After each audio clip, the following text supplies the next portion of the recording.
Young and the Restless, spoilers full, please like, share, and subscribe my channel. Nikki had spent years telling herself that the darkness lurking within Victor was always balanced by love, by the past, by a strange and painful loyalty that only a woman like her could hold on to after all. But then there came a moment when even love began to feel like a lie, repeated too many times. When Nikki finally saw the full weight of Victor's guilt, not individual mistakes, but a chain of cruel, controlling, and destructive acts, something inside her hardened forever. Agreeing to a divorce wasn't just the end of a marriage. It was the burial of an illusion. From that moment on, Victor was no longer the man she had built her life around.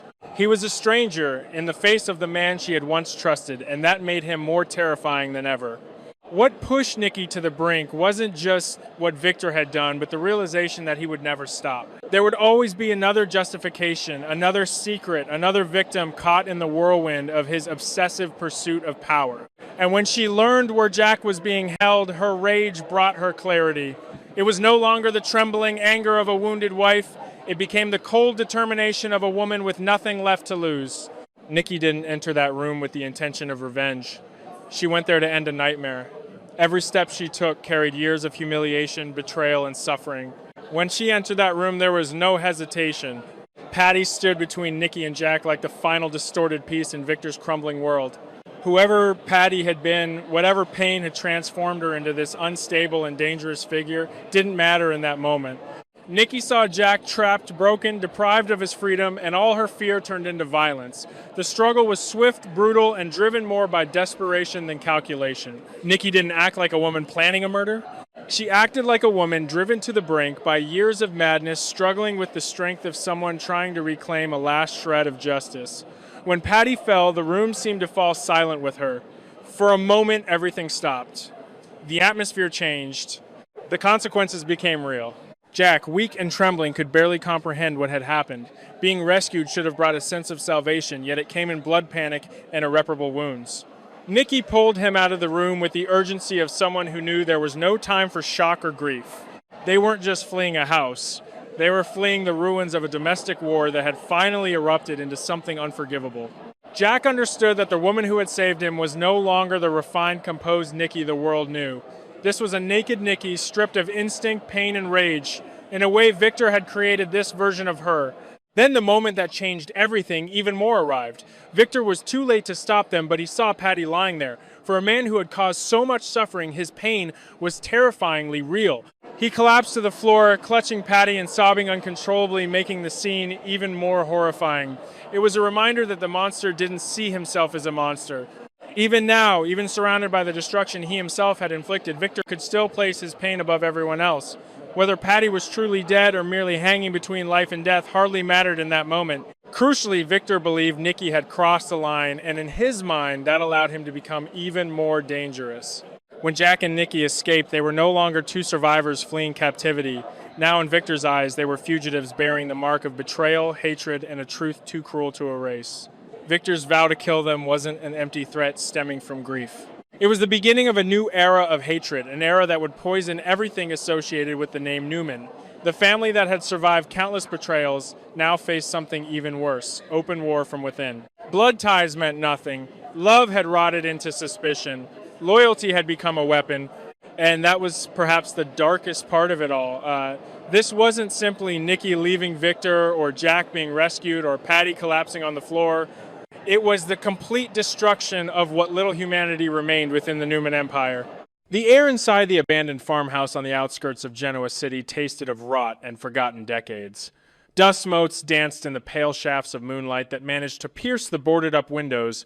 Jack Abbott stared at the cracked screen of his smartphone for one final agonizing second before bringing the heel of his Italian leather shoe down on it. The glass shattered with a sharp crunch echoing off the peeling wallpaper. Beside him, Nikki Newman systematically snapped the SIM card of her own device, her trembling fingers a stark contrast to the icy resolve in her eyes. "It's done," Nikki whispered, the sound barely carrying over the howling Wisconsin wind outside. She pulled her cashmere coat tighter around her shoulders, shivering not from the cold, but from the sheer magnitude of what they had just done. "He'll be tracking the GPS," Jack said, his voice a low, gravelly rumble. "By the time his goons find the pieces in that dumpster 3 miles back, we'll be ghosts." Nikki closed her eyes, leaning against the damp wood of the wall. She had been Victor Newman's wife, his queen, his confidant, but the lines had been crossed. Victor's depraved plot, kidnapping Jack, drugging him, and throwing him onto a yacht with the violently unstable Patty Williams, was a cruelty that shattered whatever fragile loyalty Nikki had left. She had walked away, and in doing so, she had chosen the one man Victor despised above all others. "We have no digital footprint," Jack murmured, stepping closer to offer a comforting hand. "No phones, no credit cards, no GPS in the car we ditched. We are entirely off the grid."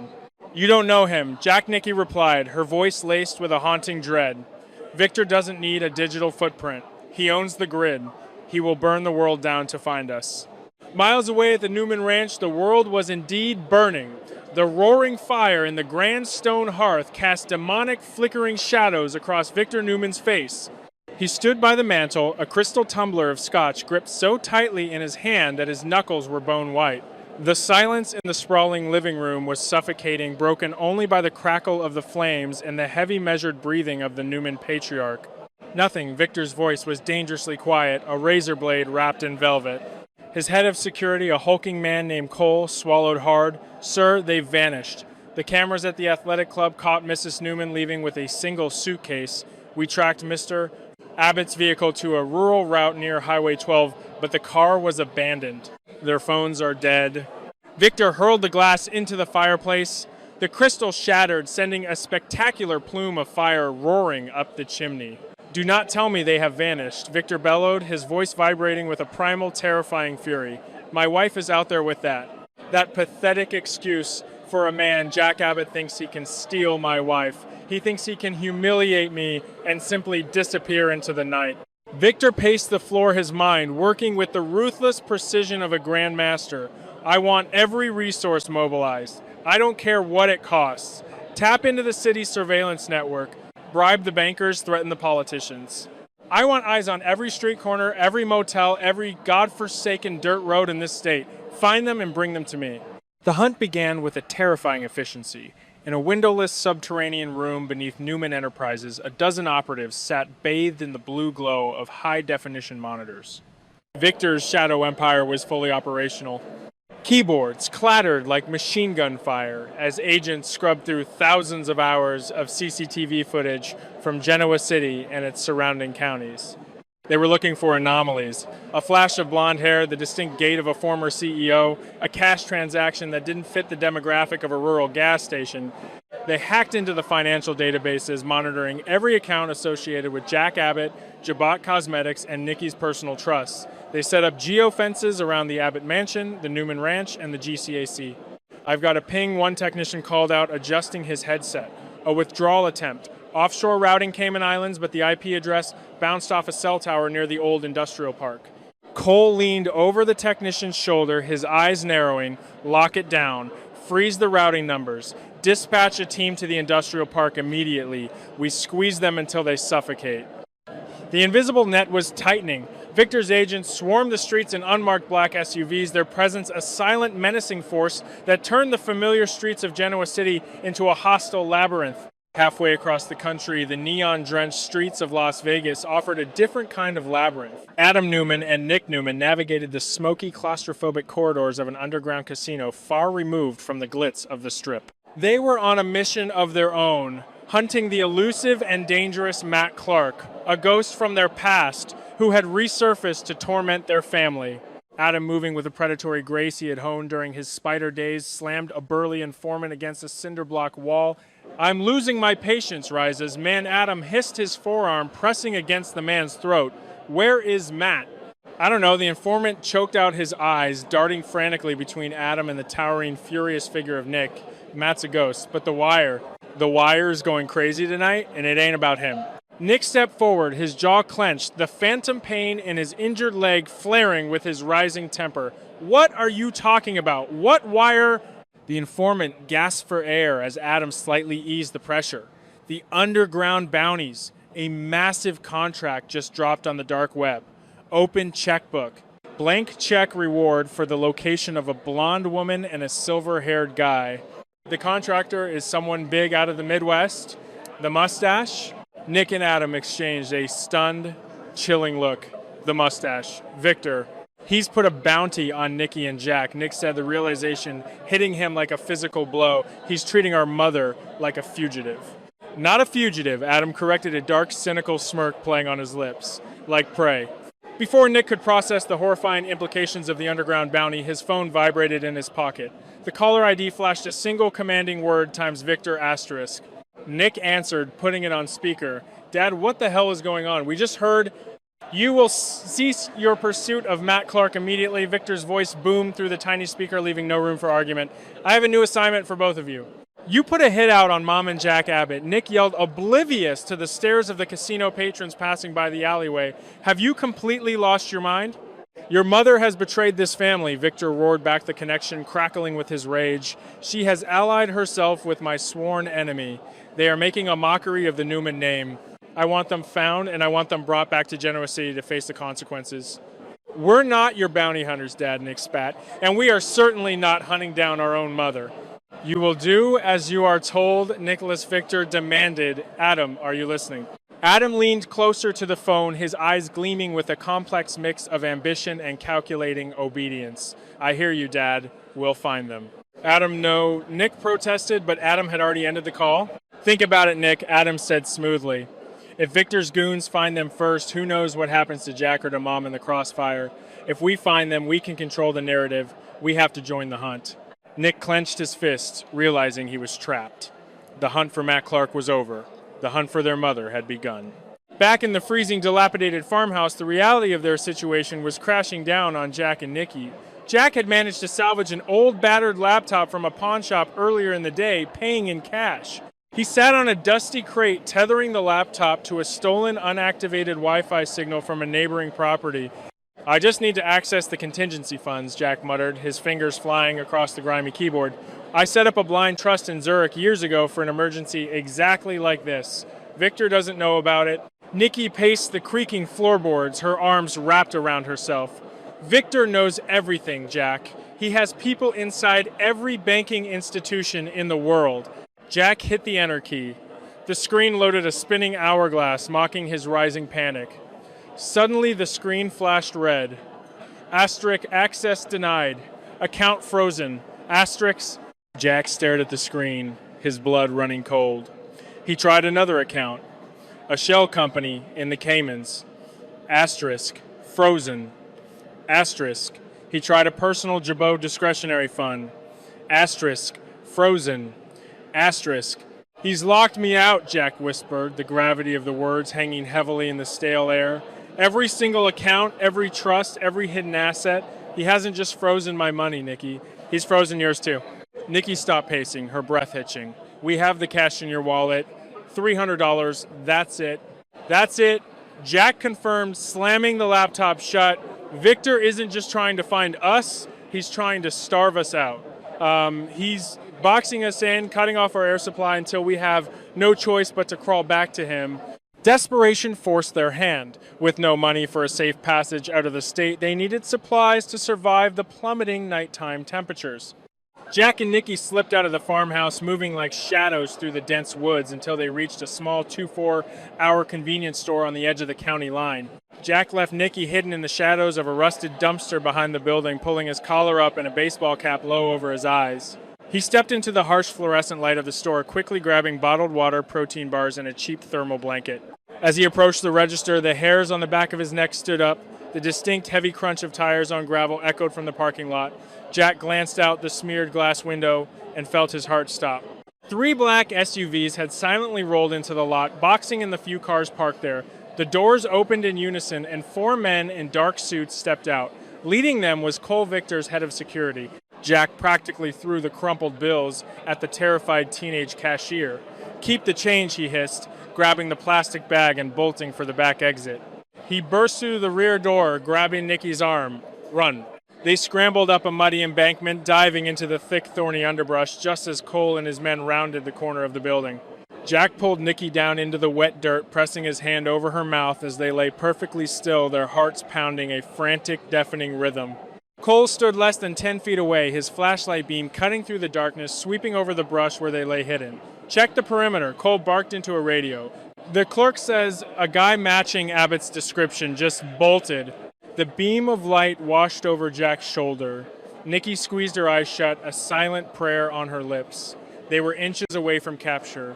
The realization of Victor's absolute ruthlessness, his omnipresent reach, settled over them like a burial shroud. They were not just running from a man, they were running from an empire. After what felt like an eternity, the radio crackled, clear on the west side. He's gone. Cole cursed the sound of his heavy footsteps, finally retreating. When they finally made it back to the farmhouse, Jack collapsed against the wall, sliding down to the floor, his chest heaving.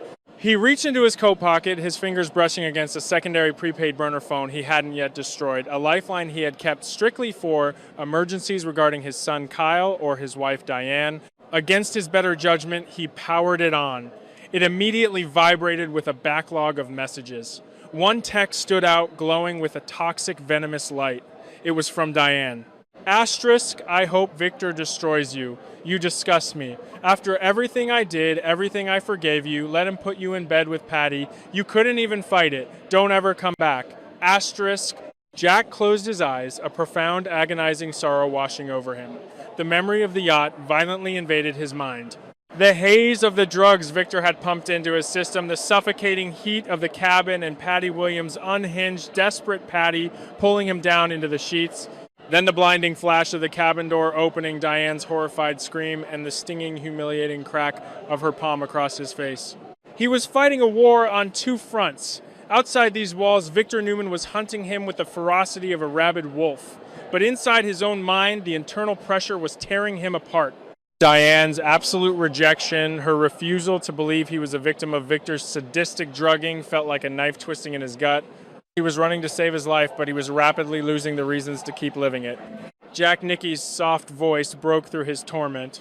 She knelt beside him, seeing the devastated look in his eyes. She didn't need to ask what the message said. She knew the collateral damage of Victor's schemes all too well. The wind howled outside, rattling the loose boards of the farmhouse. They sat huddled under the cheap thermal blanket, the reality of their doomed situation staring them in the face. We can't keep running like this, Nikki said, her voice raspy but steady. Victor's men are everywhere. We have no money, no passports, no transportation. We are sitting ducks. I can't reach out to Billy or Kyle. Jack said, his mind racing, trying to push past the emotional exhaustion. Victor will have their phones tapped, their homes watched. He expects us to go to the Abbotts for help. And my children are compromised, Nikki added bitterly. Victoria will side with her father. She always does when the chips are down. And knowing Victor, he's probably already manipulated Nick and Adam into hunting me down. Jack looked at her, a spark of desperate defiance igniting in his tired eyes. If we can't use our families and we can't use our money, we need someone who operates outside of Victor's sphere of influence. Someone who hates him as much as we do but has the resources to blindside him. Nikki frowned, her brow furrowing in deep thought. Who Victor has crushed everyone who has ever stood against him. Tucker is too unpredictable. Phyllis would sell us out for the right price. No, Jack murmured, the gears in his head turning with a sudden dangerous momentum. We need someone from the underground. Someone who knows how to move ghosts, hide money, and fight dirty. Someone who owes me. Nikki's eyes widened as the realization hit her. The sheer audacity of the idea was terrifying, but in their current desperate state, it was their only play. You can't be serious. Jack Nikki breathed a mixture of shock and awe in her voice. If we bring him into this, there's no going back. It will be an all-out war. Victor declared war the moment he put me on that yacht. Jack said, his voice hardening into steel. He looked at the burner phone in his hand, his thumb hovering over the keypad. It's time we drafted an army of our own. He began to dial a number he hadn't called in years, praying that the unexpected ally on the other end would be the weapon they needed to bring Victor Newman to his knees. The hunt was far from over, but the prey was finally ready to bite back.